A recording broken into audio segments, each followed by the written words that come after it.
pop star chinoise Sa Dingding chante la longévité de la langue chinoise lors d'un festival vidéo organisé conjointement par le Bureau des Nations Unies à Genève, l'ambassade de Chine dans la même ville et China Media Group.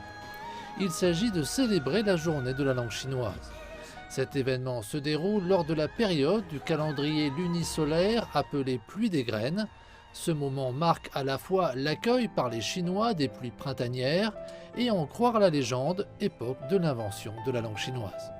Le chinois joue un rôle important dans la promotion des échanges et de la communication internationale.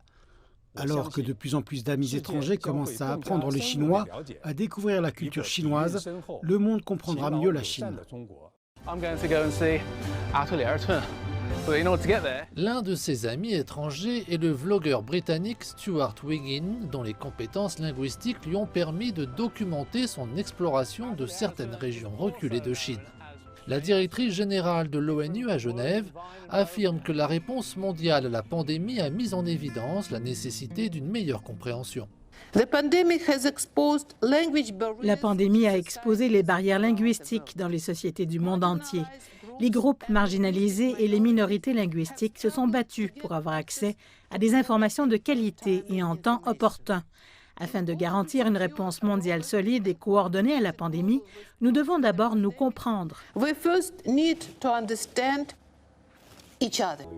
Le festival vidéo met également en avant ceux qui se situent entre deux mondes, à l'image du mi-britannique, mi-chinois Alex Roitian, qui représente la Chine au niveau olympique dans un sport très britannique.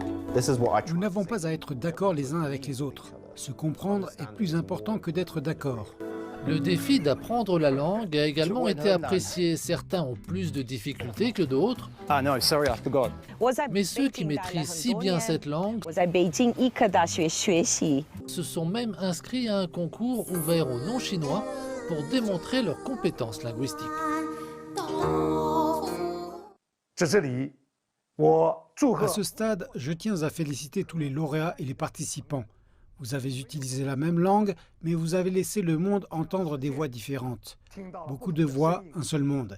C'est exactement ce que l'ONU s'efforce de faire dans un monde multiculturel.